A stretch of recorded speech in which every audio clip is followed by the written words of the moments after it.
Hello and welcome back to No Bullshit. Well, this has been quite the exciting week for politics in America, huh? Not only did the Democrats totally botch their first primary and/or caucus in Iowa, a big misstep in their path to picking a presidential candidate to face Trump in this fall's election. Well, not only that, but President Trump, of course, gave a strong and powerful State of the Union address the very next day. Yes, while liberals and Democratic candidates were still scrambling to count their votes in Iowa, the president was rallying support for Americans and moving forward towards his re-election while speaking in Washington, broadcasting his State of the Union speech to all of the United States and much of the world. This Trump speech, of course, triggered the leftists properly too, as we discussed in our last video yesterday, but apparently Speaker of the House Nancy Pelosi awkwardly tearing up papers after the State of the Union, well, that's not even close to being her biggest fail and loss of this week. And now, come to find out, many looked further into that video footage and discovered Nancy had pre-ripped those papers and had them prepped for her dramatic finale, which means that was totally and completely staged and a gross display of amateur-level political theater. But again, that's not even the worst of it, believe it or not. Now, with this week's latest news in mind, going forward, Pelosi will be forever branded as a failed impeacher who also helped Trump get re-elected this fall because of that failure. Meanwhile, President Trump will be known as the guy who beat 2 coup attempts, direct attacks on his authority and the legitimacy of his position of power. Yes, Trump will now be known for properly defending his presidency from corrupt charlatans and carpetbagging deep state folks twice. And then the president will go on to serve a second term, hopefully, and then maybe even more. Who knows? So I'd easily call that a good week for Mr. Trump and our side. And in turn, it's been a very bad week for the left-wing side. This news story is, of course, all about the Democrats and their failed attempt at impeaching and removing Trump from office, which concluded this week. The Senate recently voted on the issue a few days ago, and of course, as expected, Trump was acquitted, meaning he's not guilty and he won't be removed from office after all. This is a big victory for us right-wingers, but more importantly, this is an epic loss for the left. Their second big loss and failed attempt at ousting Trump unfairly too. As mentioned earlier, if we include the now pointless and complete waste of time the Mueller report was, and then the liberals went right into impeachment after that, which also failed. I mean, with all that said, it's pretty much like the whole last 3 years, the Democrats have been crying, lying, and cheating and doing everything and anything they can do to try and remove a duly elected president. Some even complain about the election being mishandled itself, even going so far as to say our whole presidential election process should be changed from the ground up, removing electoral college and changing it into a way that will, of course, make the liberals win now and for forever, because they can't win in a fair fight now. Now, to start off with the reactions to Trump's acquittal, let's first read some more rational takes from the American political parties. Here, the GOP, or the Grand Old Party, which represents the conservatives, they respond as follows. Today, the Senate rightfully acquitted President Trump. The Democrats failed in their effort to erase the will of 63 million American voters and further divided our country. This impeachment charade lasted 178 days and wasted millions of taxpayer dollars. Well put. And not very inflammatory or biased at all. They're just stating facts. 63 million Americans did vote for Donald J. Trump. So the Democrats thinking they can overturn the will of the people based on their dislike for our candidate, well, that's just bollocks. That's the main point I want to stress today too. While lefties pretend they have a pretense and reasoning for getting Trump removed, really all of the supposed offenses they claim the guy made, they're mostly made up or exaggerated. Nothing Trump has done was illegal or even objectively morally wrong. Really, the Dems just don't like the guy because he's not a Democrat, and they're mad they lost 2016 so bad they're willing to lie and make shit up about their opponents now and pretend their made up BS is the justification for their own insanity, when it's really not. Really, it's party politics, plain and simple, combined with their weak-willed, spoiled brat attitudes that are all shared on the left, a side that can't stand not getting their way, even for just 1 second. Next, the Democrats respond saying, today the members of the WHO voted to acquit Donald Trump betrayed the Constitution they swore to defend. Add this to the list of reasons we must flip the Senate. If you say so, guys. Really, these biased liberals had every chance and opportunity to present their case in the Senate before, but unfortunately for them, they couldn't prove Trump did anything wrong. All they had on our guy was some bogus claim that Trump called the Ukraine and that's illegal for some reason. And then they have the balls to act like that was objectively wrong and everyone should agree with them just cuz? Please. Punching someone in the face without cause is objectively wrong. Stealing money from someone for no reason is objectively wrong. Just like how saying a racial slur can be morally wrong too, but making a phone call to the Ukraine when you're a sitting president just to ask them if Biden is corrupt? That doesn't sound like anything to me. And not to most either. And if the Senate didn't vote to remove Trump, it's not because they're all corrupt. It's because they weren't presented with a proper case to go along with and to vote on. No crimes were committed here, and again, the Democrats just think because they don't like someone, they can end their lives and remove them from public spaces. Rather authoritarian when you think about it, and it's the same kind of fascist behavior they accuse us of all the time, because they can't help but project onto others. Next, AP Politics makes a pretty bold statement on Twitter, sending out this message. President Trump's impeachment acquittal follows a whistleblower's accusation of wrongdoing, and months of impassioned impeachment proceedings that reflected the nation's unrelenting partisan divide. Well, that's a pretty sneaky way for them to be totally biased towards the left. They're really trying to church up this whole impeachment hoax, aren't they? Acting as if the passion behind it and the length of the process reflects on the accurateness of the whole thing, and whether or not it's legitimate. It really doesn't though. Crazy people get hyped up about all kinds of dumb stuff all the time. Just because flat earthers have believed in that BS forever and they're really stoked about it doesn't make it any less false. And as for this so-called divide in our country, while I wouldn't disagree with that fully or deny that something is happening, I also wouldn't overhype that divide either, especially in this way. It's actually rather ironic how it's always liberals complaining about this country being divided when they're the ones leading the charge on the division. Democrats are the ones attacking conservatives, lying about us, and trying to deplatform us too, because they can't handle a head-to-head conflict and a battle of the ideas in open spaces. Also, just look at how the liberals were acting at the State of the Union address earlier this week. They were all sitting down, butthurt, acting inappropriately, and Pelosi even dramatically tore up papers at the end, like some kind of clown putting on a show at the rodeo. Now, the Democrats, of course, are free to act as childish as they want, but they also can't pretend they care about the division of this country if they're going to be this way. They're the ones causing the frickin' division, and also they're actively making it worse. So it really makes you think then, what are the Democrats expecting to happen with this division that they complain about all the time? Because they're sure not trying to be humble and civil, and they're not going to make any attempts to meet in the middle, which is what any normal, sane, legitimate person would be doing here when faced with this much opposition. But no, Democrats aren't thinking that way at all. They want it to be their way or the highway, and lefties won't accept anything less than total domination and people caving into them fully and giving in to their every will and political desire. So yeah, when they complain about division, it's not because they want people to get along and accept each other's differences. No, Democrats want you to cave into their will and go along with everything they want to a T. Otherwise, they're going to complain about division and blame it on you, even when it's coming from them. What a joke. Next, we got some footage from protesters after the impeachment acquittal, who were obviously none too pleased that Trump was found not guilty. But apparently a trial, a Senate vote, facts and evidence, and lawyers and judges agreeing, that's not enough to convince these kinds of terrible people who are clearly suffering from Trump derangement syndrome. Just check out this clip in protest, which has a very interesting and telling chant that confirms and supports my previous theories on what's going on here. Take a look for yourself.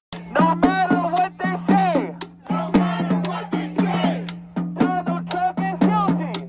Donald Trump is guilty. No matter what they say. No matter what they say, Donald Trump is guilty. Well, that really says it all right there. As we've gone over time and time again, the truth and facts and the law and evidence, they matter very little to these kinds of liberal people. Whether they are being willingly dishonest or woefully ignorant, either way it's awful and it doesn't matter which. The point is, leftists like this and many other bad actors in current year politics, they don't care about what's true, what actually happened, or whether or not someone's actually guilty of a crime. Really, these kinds of people make judgments and decisions in their heads before they even look at the facts or evidence at all. Basically, if a liberal doesn't like someone, they call them a racist, a sexist, a bigot, or a 1940s German, if you know what I mean. And they call you this regardless of whether or not those terms actually apply literally. They usually don't. And then if the Democrats feel so inclined, they reverse engineer their opponent's guilt and come up with a way to make it so, whether it's done honestly or not, doesn't matter to them. I mean, do you guys really think these Democrats in Congress actually care about some BS phone call made to the Ukraine? Of course not. If they cared about corruption in the Ukraine related to the US, they would be putting Joe Biden and his family on trial right now for making shady deals and getting money and high-profile jobs from that country based on Joe Biden giving them political favors. And in addition, many other Democrats are equally or more corrupt than this, and they've done more obviously wrong things, like how Ilhan Omar married her brother to get him immigrated illegally. Shit like that happens all the time, and leftists will happily look the other way, but when they see someone someone they don't like Trump, and even though he's been vetted and cleared and has no past record of wrongdoing, well, instead of accepting that, they'll comb through every transaction again and look for or invent a crime they can manipulate and pitch and try to hold against him through biased political theater and exaggeration. And this is all why protesters like in this video, they've become pretty transparent, even saying he's guilty no matter what, like they don't care what the truth is. They just condemn their opponents as guilty without evidence, which ironically enough undermines the supposed crimes and the severity of everything involved. This is why things like the Mueller investigation and the impeachment trial mean little to nothing these days now. It's because we can clearly see biased Democrats will use these devices to attack their opponents willy-nilly, even if their opposition did nothing wrong. Next, we got another group of deranged never-Trumpers, showing us just how unhinged their side has become. Here we see a group of anti-Trump demonstrators that have staged a sit-in during a tour at the Capitol Rotunda. Here they're chanting Trump is guilty, acquittal is a cover-up, and honor your oath. Just take a look for yourself.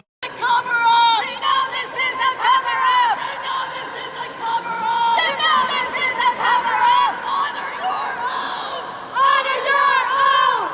Honor your oath! Honor your oath! Wow, and how come these anti-Trump liberal activist type people are always older, frumpy looking, lesbian-like ladies who wear problematic feminist glasses to boot and have other unappealing nonsense all over them, such as bad hair and ill-fitting clothes? This is such a dramatic difference from the women in the pro-Trump crowd too, who I've always noticed are significantly better looking, more feminine, appealing, and much better spoken too. They're rational and make legitimate points, but these liberal hag protesters can't even speak and express a coherent thought. That's why they just spurg out and yell chants that make no sense, hoping if they're louder and stupider looking, it will make them more right or something? Not sure I really follow that logic. You'd think if you wanted people to support your side, you would try to act in a way that's respectable. You'd want to act normal and adult-like, and you'd want to be something that outsiders could look up to and a potential new member would want to be a part of, a group like yours. Instead, though, the left is doing quite the opposite. They're acting crazy, deranged, unhinged, and sad, and they're putting this front up in the public, showing anyone with half a brain cell they would be insane to join a group like this. Also, about what these sit-in protesters were saying, well, in addition to saying Trump is guilty like the last group, even though he literally isn't guilty and they're defying reality and logic in the court, well, in addition to that, these sitters are also chanting at the senators who voted against impeachment, and they're saying the senators who supported Trump are covering up his crimes and not honoring their oath. But who are these sitters to say that anyway? What makes them think they know better than the actual senators who sat through the whole trial? They're the ones who were elected to represent their respective states as well, so I say them voting the way they did already was them honoring their oaths in office. And really, what these liberals are suggesting is that the Senate should go along with them and their Trump derangement syndrome inspired charade instead, which would be them also going against their voters and their state and what they were elected for. Finally, we got one more triggered liberal tweet, this time from the elderly and washed-up Hollywood actress Bette Midler. She constantly talks about politics on Twitter, mostly bashing Trump almost every day. And when I say constantly, I really mean it. I mean, she tweets every day, multiple times. And this is all being done instead of her just enjoying her retirement and deciding on ways to spend her fortune. Here's a pic of Bette Midler's impeachment tweet. It's in response to a joke tweet that Trump posted after winning the trial. Here she writes in all caps like a crazy person, "He pinned this. You think this is a joke, don't you? It's not. He means it. He will change the rules and his enablers will let him. If he wins again, he will rule you until he dies. You die or both. Then you'll get Ivanka." Well, first of all, calm down, lady. Not only are you overreacting to a joke video posted on Twitter, but also, as previously stated, you're a filthy, stinking rich Hollywood elite worth over $200 million. Now, that doesn't mean you're not allowed to speak anymore, but do have some kind of self-awareness or restraint. Bette acts like her world has gone down in flames since 2016, when really she's richer now than ever, and the whole country is doing better too. Now, as far as Trump getting reelected, I don't doubt that's very likely to happen this fall, but after that, I'm not so sure. I mean, he could get reelected again, but the two-term limit rule would have to be repealed first, of course. Not something I'm necessarily for or against yet, but it is rather hypocritical for a Democrat to suggest that's out of the question. First of all, the left was more than happy when their leader FDR served for more than 2 terms back in the 1930s and 40s. parties. And also, the left is totally fine with changing the rules and reconfiguring things when it favors them, like how they suggest removing the Electoral College, changing the whole presidential voting process, something they still want to do to this day. But when Trump makes a joke that might suggest a very small change by comparison, well, even that implication is enough to make liberals like Bette Midler shiver in their booties. And keep in mind, if this did happen, it would be all above the board and legal. We could vote to repeal the 2-term limit officially, and then of course, Trump would have to win those re-elections every 4 years through campaigning and swaying voters. And if this all played out that way, which it could, it would be totally legal and allowed and binding and approved. And then the only problem would be liberals don't like it, and they hate Trump, and their Trump derangement syndrome is destroying what little brain capacity they still have. What do you guys think? Is the left and their Trump derangement syndrome getting even worse? What shenanigans will they pull next time? I mean, they've already failed with the Mueller report, and impeachment was stopped too. So what other coup attempts could they go for between now and November, or even in Trump's potential second term? Comment your thoughts on everything below, and thanks for watching No Bullshit. Hit that like button to help support this channel, and we'll see y'all next time.